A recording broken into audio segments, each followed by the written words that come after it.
damn late. I had to stop by the Wax Museum again and give the finger to FDR.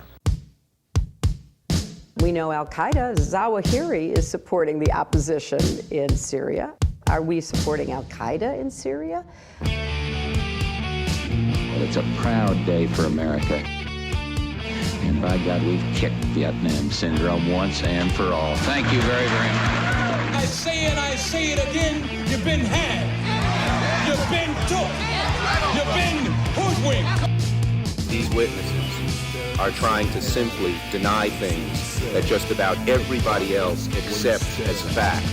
He came, he saw, he died. Well, we ain't killing their army, well, we killing them. We be on CNN like, say our name, bitch, say it 3 times. The meeting of the largest armies in the history of the world. Then there's going to be an invasion. All right, you guys on the line. I got the great Jason Ditz. He's our managing news editor at antiwar.com. That's news.antiwar.com, keeping track of essentially everything for you all day, every day for you there at news.antiwar.com. Hey, man, how are you doing? I'm doing good, Scott. How are you? I'm doing real good. Hey, thanks for joining me on the show today because I've been having fun laughing at Benjamin Netanyahu, and I was thinking you could give me a hand. Sure, we can do that. So tell me about Netanyahu. You just say things that are true, and then I'll laugh, but don't worry, I'll leave my mic off so I don't ruin it. Okay, well, the April election for Israel, Netanyahu ran on an extremely far right-wing position. He always runs right of where he tends to end up in his coalitions, but each election it seems like he gets a little further to the right than he was the last time, and this time he was teaming up with groups that had previously been practically banned for being terrorist organizations and the like. His party had seemingly won the April election, but it's a representational system, and as always, they had to come up with a majority government to actually form a government. And they were given their usual deadline, and it's not unusual for Israel to struggle with this and then form governments at the last minute with some surprise compromise at the end. And everyone kind of figured that was where it was going again this time, but for the first time in Israeli history, it didn't. Netanyahu was unable to get his last coalition partner on board, which was Avigdor Lieberman, and he wasn't able to form a government at all. So Israel dissolved parliament again just a month and a half after their last election, and they've set another election for mid-September where they think new coalitions are going to come together. Mm-hmm.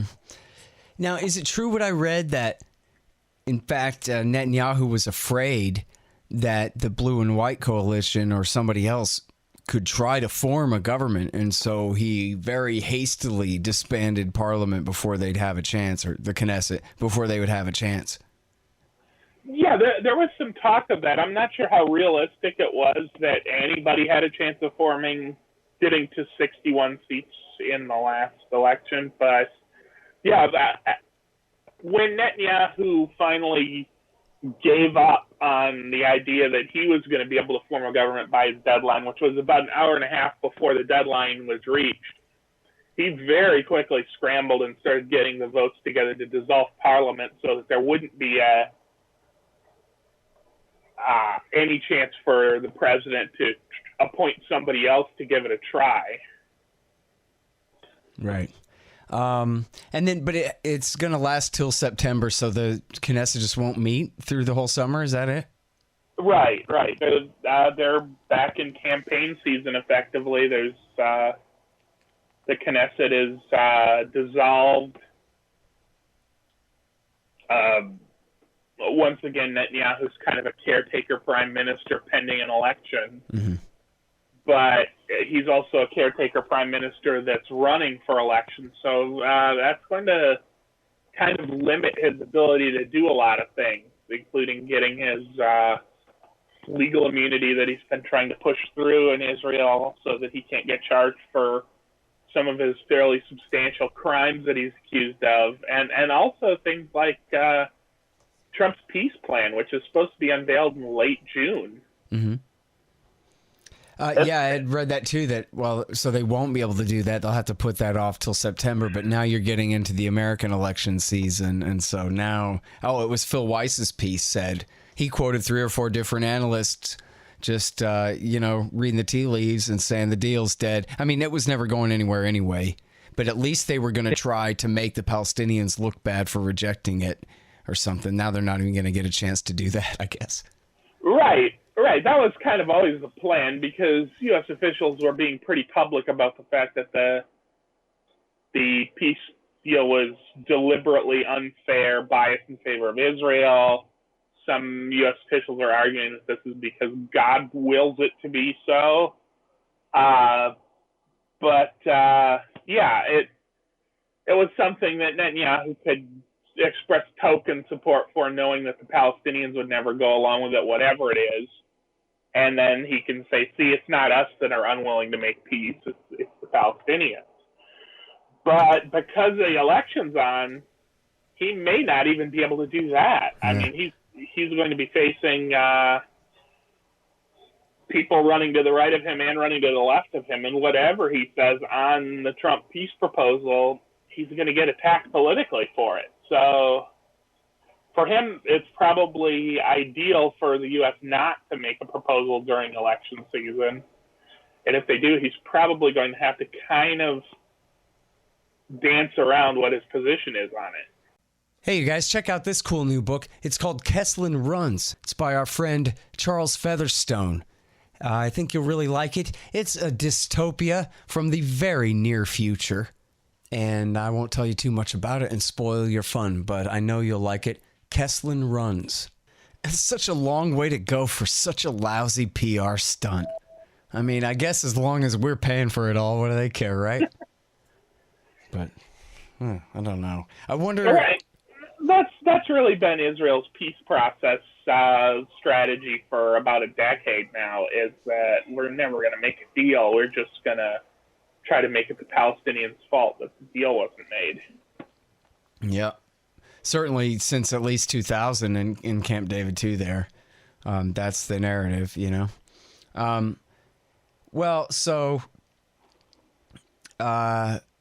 saw... Well, I guess we'll get back to the blue and white thing in a second, but I saw where Avigdor Lieberman was, that Netanyahu called him a leftist, which I thought was great. Can you describe, if you could, a little bit for us, the discrepancy between these two? This is the former foreign minister. Oh, God, he was the defense minister there for a minute, wasn't he? Yeah, he was both. Thank God nothing ever came of that. But anyways, for some reason, Netanyahu couldn't seem to get Lieberman to join his coalition this time. Why not? Well, the problem was that the coalition's kind of split. It's split between the religious right and the secular right. And Lieberman's fairly classic secular right-wing Israeli politician. His party supported by a lot of ethnic Russian, sort of the Soviet diaspora that moved to Israel. They're not particularly religious. They really resent the ultra-Orthodox people not having to be drafted into the military and the like. So his big platform was, well, we need to draft them too. And the problem is that all the religious parties have already signed up for Netanyahu's side, and they're all on the our people can't get drafted side. So, I mean, those groups can't coexist. And Netanyahu's to the point now where he explicitly said Lieberman will not be part of a future government no matter what the next election shows. He's not going to have any coalitions with Lieberman in the future. He even allowed the head of the Labor Party in Israel to film him saying Lieberman won't be part of a future coalition because he's thinking he might have a better shot of getting what's left of the Labor Party on board as kind of the outlier sort of left of center party in his next coalition. It's funny that this guy, Avigdor Lieberman, who Martin Peretz from the Old New Republic called him a fascist, is how fascist he is. I mean, if Martin Peretz calls you a fascist, dude, you're a fascist. Because that guy's a fascist. That's the joke. And this is the guy who threatened to that maybe Israel should nuke the Aswan Dam in Egypt over the insult of Mubarak refusing to come to Israel, to come to Jerusalem, to bow on the bended knee. There, like, in other words, for public relations purposes, he kind of insulted them. And of course has had, has said that Palestinian terrorists, very broadly defined, I'm sure, should be beheaded. And with no sense of like irony or humor or anything like that. He wasn't talking about that. He was saying we should cut all their heads off. Just like ISIS. I mean, that guy he's a nut. For a secular right-winger, he's pretty right-wing, man.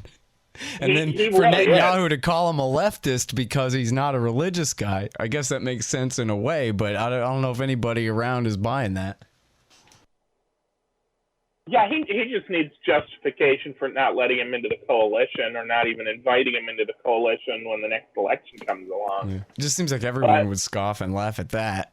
Like, this guy might be a lot of things, but are you sure he's a left-winger? Because not sure.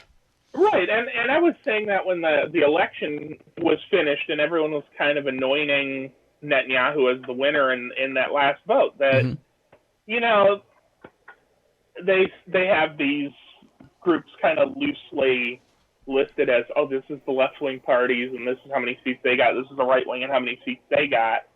And it's like, yeah, but that right-wing coalition depends on Lieberman coexisting with all these religious parties, which is something he's never shown a willingness or an ability to do. So this was always going to be a problem. Now, somehow they had papered over it last time, huh? But no longer?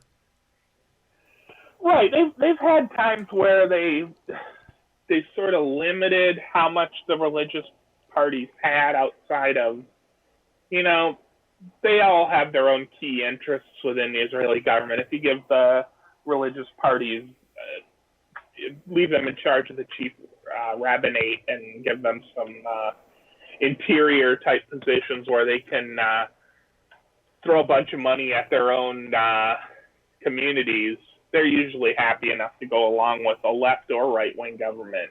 But the conscription issue is a big issue for them too, because large chunks of the ultra-Orthodox go to religious schools to get out of the military. And Lieberman's plan was to not let them do that anymore. Mm-hmm. So, yeah, it's a pretty big fight. Pretty high stakes in that one, for sure. And so now what about Ayelet Shaked and Naftali Bennett? They have a new shot for a comeback here, right? Right. Bennett didn't even really contest the last elections. He sort of stepped aside and let Shalit run the new right. And there was talk for a while that Shalit had been negotiating with Lieberman sort of behind the scenes of like, well, after Netanyahu failed in the new elections called, that they might combine their parties and try to run together because the polls showed they'd do fairly well as a combined group. But with Netanyahu ruling out Lieberman as a part of his coalition, and that really being the only way Shaked's party would get in a coalition, that seems like it's sort of falling apart. And now Bennett's apparently back in the mix. He and Shaked are kind of trying to cobble together a new right-wing bloc that's also got some former Likud members in it to try to run a new list that might get enough seats or enough percentage to have seats in the next Knesset. Hey, you guys, check out my institute, libertarianinstitute.org. Did you know I have one? Yeah, I do. Me and the great Sheldon Richman. He's my partner there. It was Will Grigg, the late, great Will Grigg. But his book is coming out soon. And we got a lot of great writers there. I hang out on the blog all day long. And we have a lot of great podcasts as well. Myself, Mance Raider, Kyle Anzalone and his great foreign policy podcast, Patrick McFarland and Keith Knight holding it down as well. Check out all that stuff if you like the libertarian podcasts and writings, libertarianinstitute.org. Man, so, and now what about the blue and white? Because they just barely came in second place, right? All right, it was effectively a tie. They both had 35 seats, but blue and white didn't really have a way to get to 61 in a coalition because they had already ruled out letting any Arabs in. Isn't that funny? That's the tradition, I guess. There's not a law, but the deal is that even if your group could form a government and have the ruling government, and you could be the prime minister, if you have to ally with one of the Arab parties to do it, then forget it. You rather not, and go ahead and let the other guys win if that's the cost.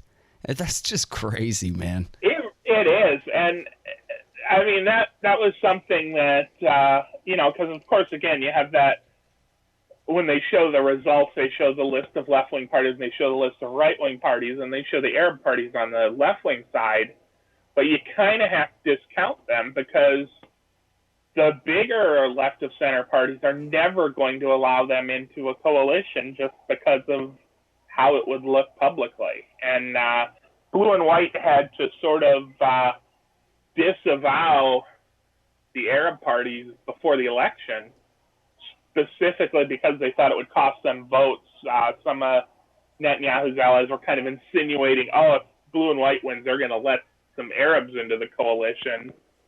And they felt the only way to avoid taking losses from that was to say, that would never happen. We would never do a thing like that. Yeah, man, that is really something else.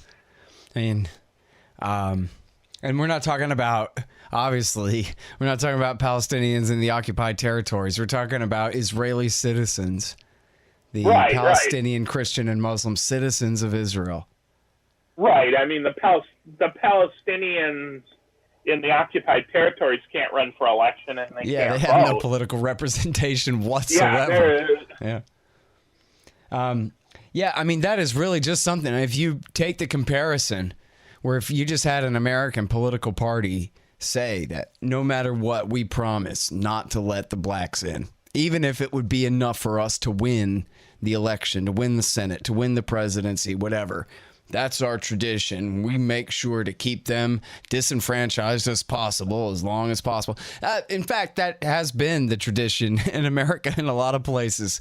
But we've made great strides in overcoming that. I think we're proud of that fact that we don't have white primaries anymore, and we don't have poll taxes and all these things that they used to use to keep blacks from voting in that way. So Israel's living up to the worst of America's past, I guess, is maybe a good way to put it. Right, and I don't think American political parties were ever really so supremely powerful over the political system that they could completely keep the wrong type out of politics. Like if they decided,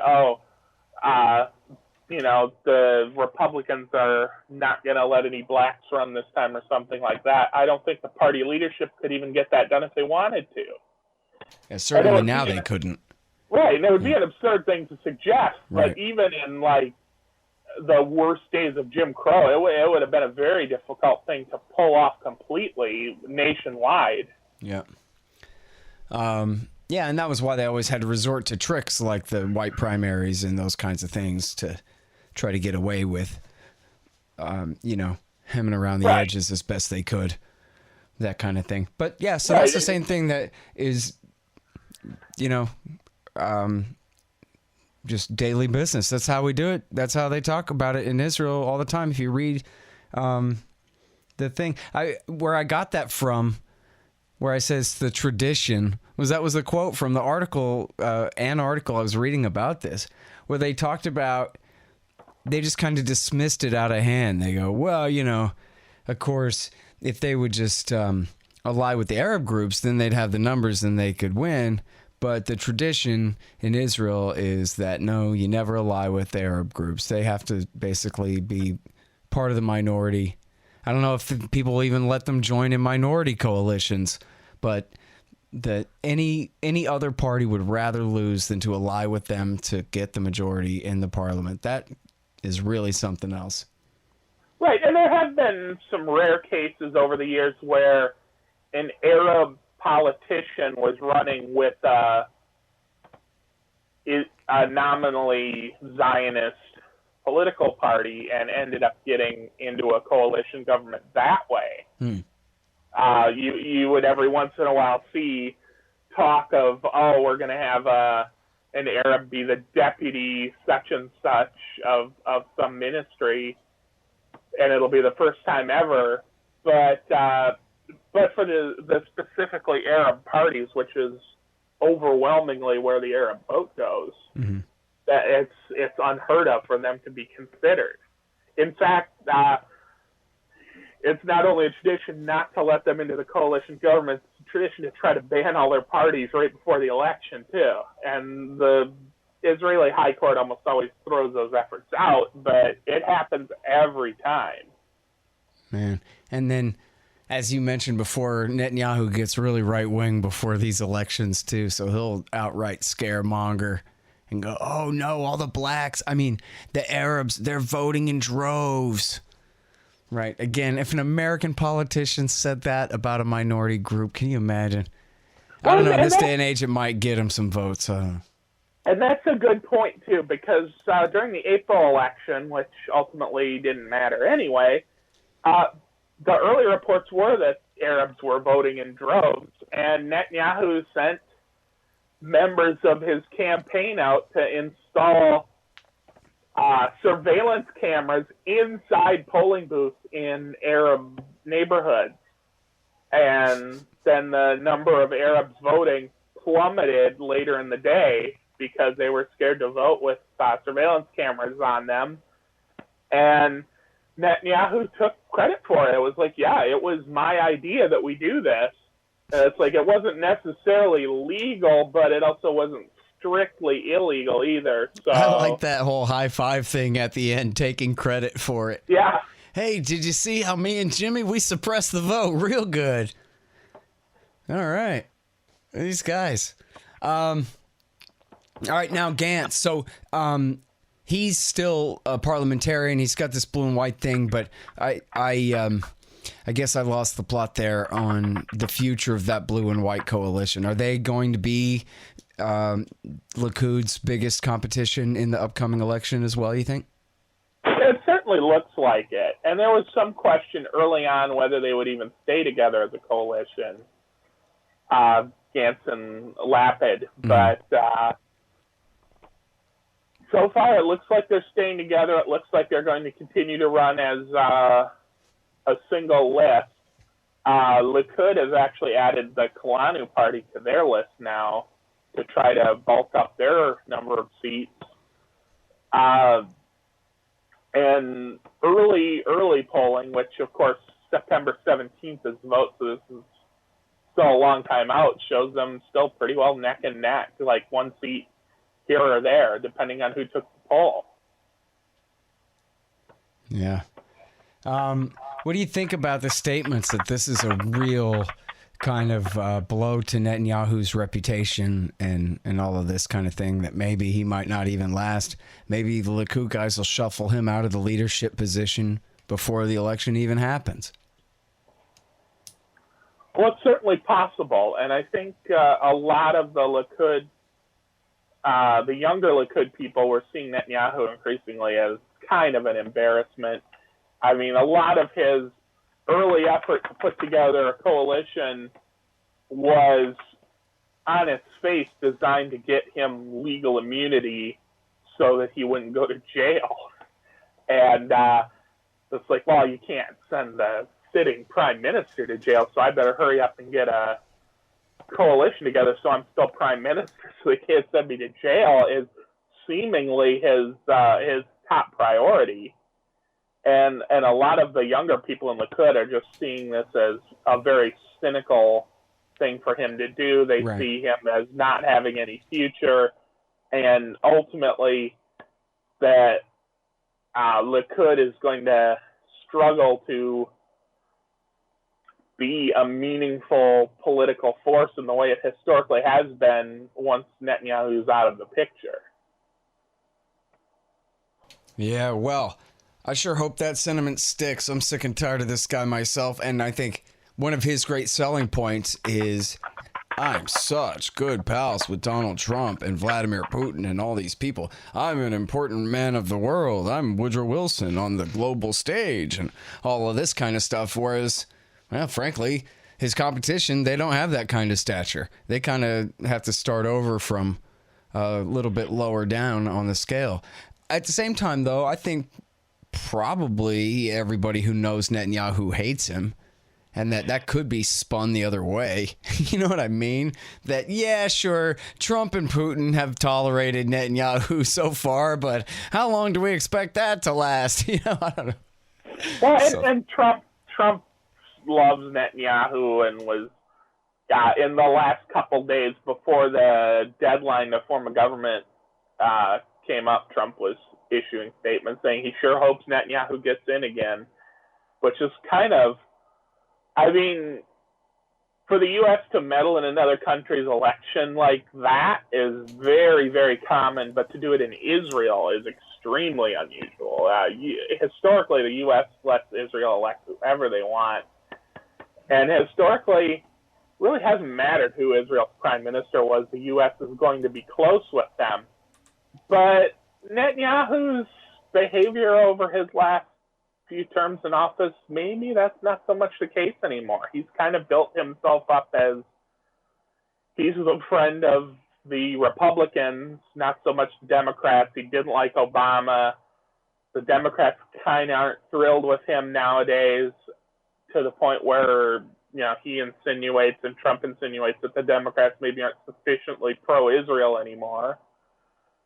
And for a long time, this just didn't matter. I mean, Israel was a political non-starter in the United States. Both major parties just assume, we'll be very close with Israel, whatever happens. All right, well, thanks very much, Jason. Really appreciate it. Sure, thanks for having me. All right, you guys, that's the great Jason Ditz. He's news editor at antiwar.com, news.antiwar.com. And you heard him there on Israeli politics? This guy sits in Michigan. He knows that much about all of this stuff. Yemen, Iran, Afghanistan, Iraq, Libya, obviously Israel, Palestine, all of this stuff, all of day long. You need to catch up on whatever it is. You just go to news.antiwar.com. All right, y'all. Thanks. Find me at libertarianinstitute.org, at scotthorton.org, antiwar.com, and reddit.com/Scott Horton Show. Oh, yeah, and read my book, Fool's Errand, Time to End the War in Afghanistan, at foolserrand.us.